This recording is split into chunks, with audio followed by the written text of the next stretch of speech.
Sebagai tersangka oleh KPK, Pak, kenapa nih, Pak? Wah, saya nggak ngerti itu. Terima kasih, Pak Menteri. Terima Menteri. 1, 2. Burung Pepi.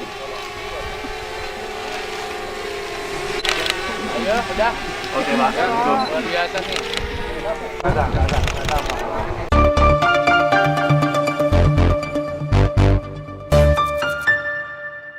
Berjumpa lagi dengan Om Ben.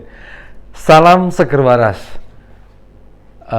Seperti yang sudah diprediksi oleh beliau, Pak Mahfud MD, jangan sampai Pak Anies ini gagal maju sebagai capres karena dijegal koalisi sendiri.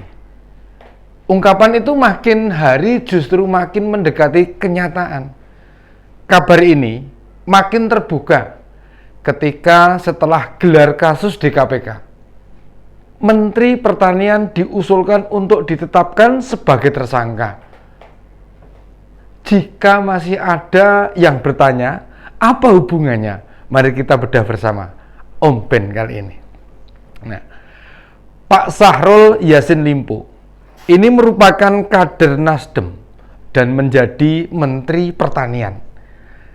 Karena kontribusi Nasdem dalam Pilpres 2019, jika memang jadi tersangka, bukankah bakal memiliki pengaruh besar pada proses pencapresan Pak Anies yang diusung Koalisi Perubahan dan sejak Oktober tahun lalu sudah dideklarasikan oleh Pak Surya Paloh. Tersiarnya kabar ini tentu membuat langkah Koalisi Perubahan makin berat. Terlihat sengkarut masalah. Padahal badai pertama di Nasdem juga masih menggulung besar saat Pak Joni G. Plate, mantan Menkominfo, ditahan dengan tuduhan korupsi proyek pengadaan BTS. Mau dibantah bagaimanapun ini fakta yang ada.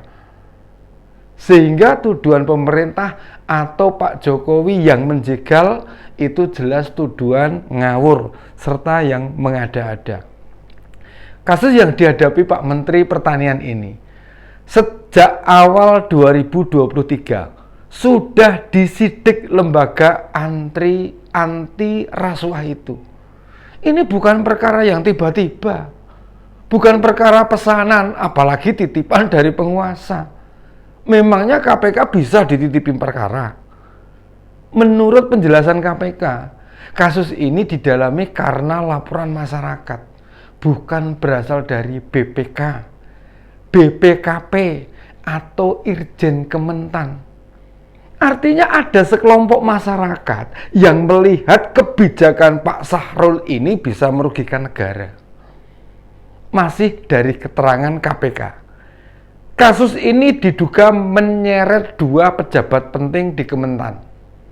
Mereka adalah Sekjen Kementan, Pak Kasdi Subagiono, serta Direktur Alat Mesin Pertanian, Pak Muhammad Hatta. Kita tahu, KPK itu lembaga independen. Dia tidak bisa diintervensi oleh siapapun.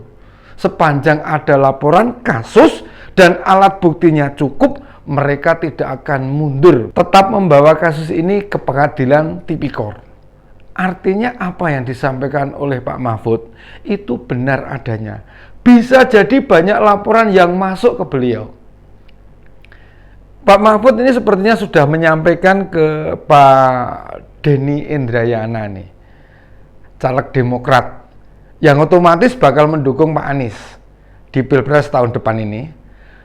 Pemerintah akan adil kepada semua partai jika tidak akan membatasi atau mempersulit, apalagi membeda-bedakan perlakuan.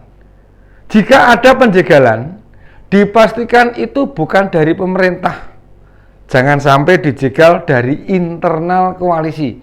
Pesan Pak Mahfud nih, pesan Pak Mahfud kepada Pak Denny itu. Seharusnya pesan ini untuk Pak Denny. Pak Denny bisa bawa ke Koalisi Perubahan, kasih peringatan atau warning, terutama ditujukan kepada Nasdem yang memiliki 3 kader yang menjadi menteri, mereka rawan tersandung kasus. Dan benar saja yang pertama muncul justru kasusnya Pak Joni G. Plate. Dengan dugaan korupsi 8 triliun dari anggaran 10 triliun itu. Artinya perilaku Pak Joni sudah sangat ugal-ugalan. 80% anggaran dikorupsi.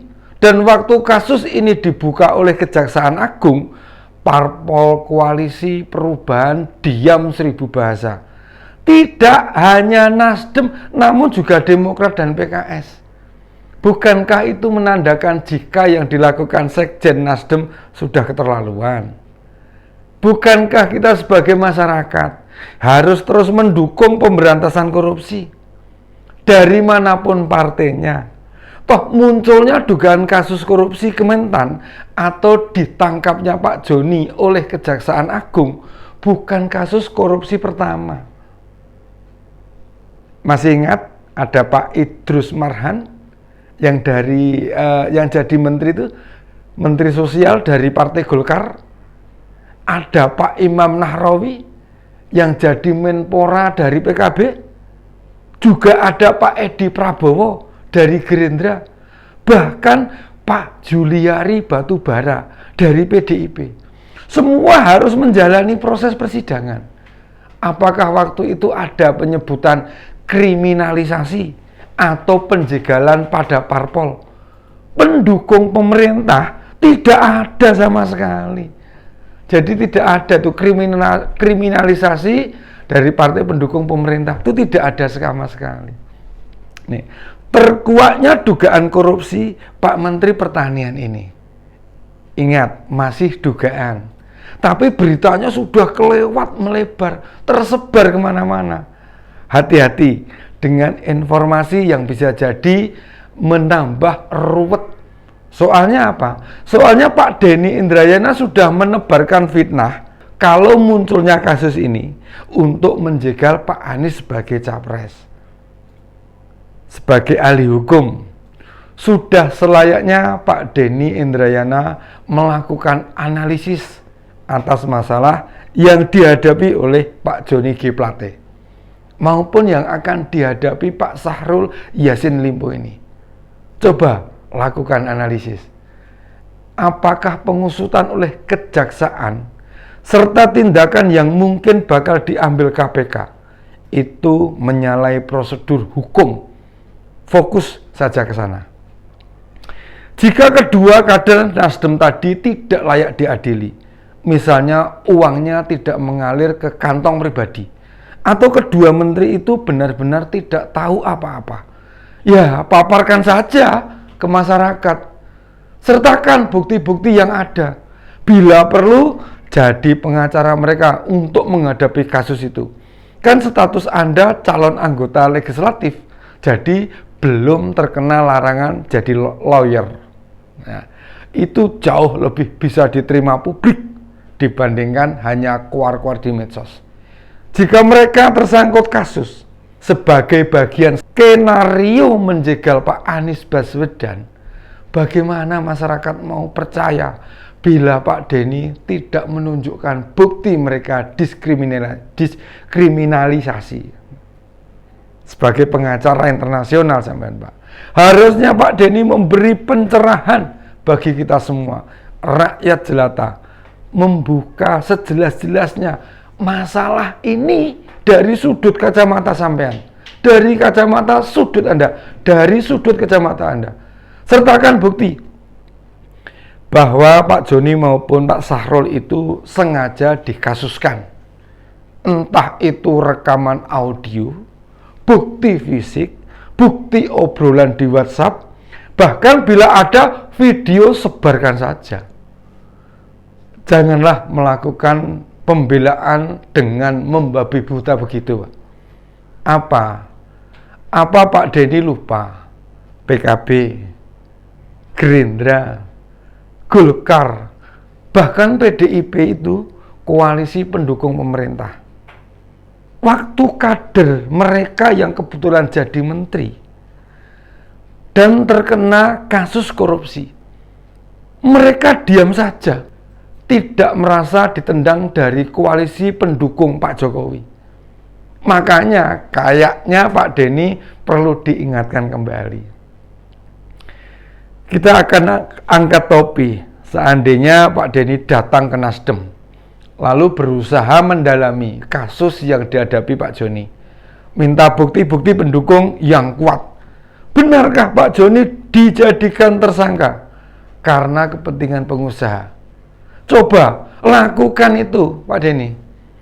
Dan bila memang Anda bisa membuktikan Pak mantan Menkominfo nggak bersalah, minimal saya akan pilih Pak Anies. Lumayan loh. Setidaknya tambah 6 suara. 6 suara. Soalnya kan ada istri, 2 anak yang sudah dewasa, serta 2 mantu saya. Kita tunggu Pak Denny. Jangan hanya keluar-keluar di medsos. Kami menunggu aksi nyata Anda untuk membuktikan kalau menteri asal Nasdem itu benar-benar dikriminalisasi. Jika tidak melakukan apapun, berarti menandakan Anda politisi modal teriak-teriak doang. Nggak ada bedanya sama Pak Amin Rais, kurang lebihnya seperti itu. Baik Pak Denny, saya tunggu. Demikian opini Om Ben kali ini. Salam seger waras.